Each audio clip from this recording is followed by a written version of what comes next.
Xerox company, जी तुम्ही कदाचित फक्त फोटोकॉपी मशीन कंपनी म्हणून ओळखता, पण तुम्हाला आश्चर्य वाटेल की ह्याच कंपनीने जर योग्य वेळी योग्य डिसिजन घेतले असते तर ती आज ॲपल आणि मायक्रोसॉफ्ट इतकी मोठी असू शकली असती. 1970 मध्ये झेरॉक्सकडे एक जबरदस्त रिसर्च लॅब होती, पॅलो अल्टो रिसर्च सेंटर PARC. इथे सायंटिस्ट आणि इंजिनियर्सनी आज आपण कम्प्युटरमध्ये रोज वापरतो अशा बऱ्याचशा गोष्टी आधीच इन्व्हेंट करून ठेवल्या होत्या, जसं की graphical user interface, GUI, Mouse, Windows, icons, म्हणजेच आजच्या मॉडर्न कम्प्युटरची ॲक्च्युअल कॉपीज. पण झेरॉक्सच्या मॅनेजमेंटला यात फ्युचर दिसलंच नाही.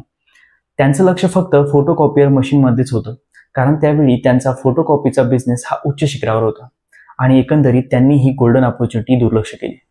याच दरम्यान ॲपलचा फाउंडर स्टीव्ह जॉब्स हा झेरॉक्सच्या रिसर्च लॅबला भेटायला गेला आणि त्याने तिथल्या टेक्नॉलॉजीचं इन्स्पिरेशन घेऊन ॲपल मॅकिंटोश हा कमर्शियल कम्प्युटर तयार केला.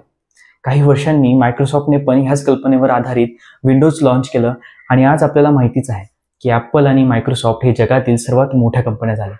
पण झेरॉक्स ती आजही फक्त फोटोकॉपी ब्रँड म्हणूनच ओळखली जाते.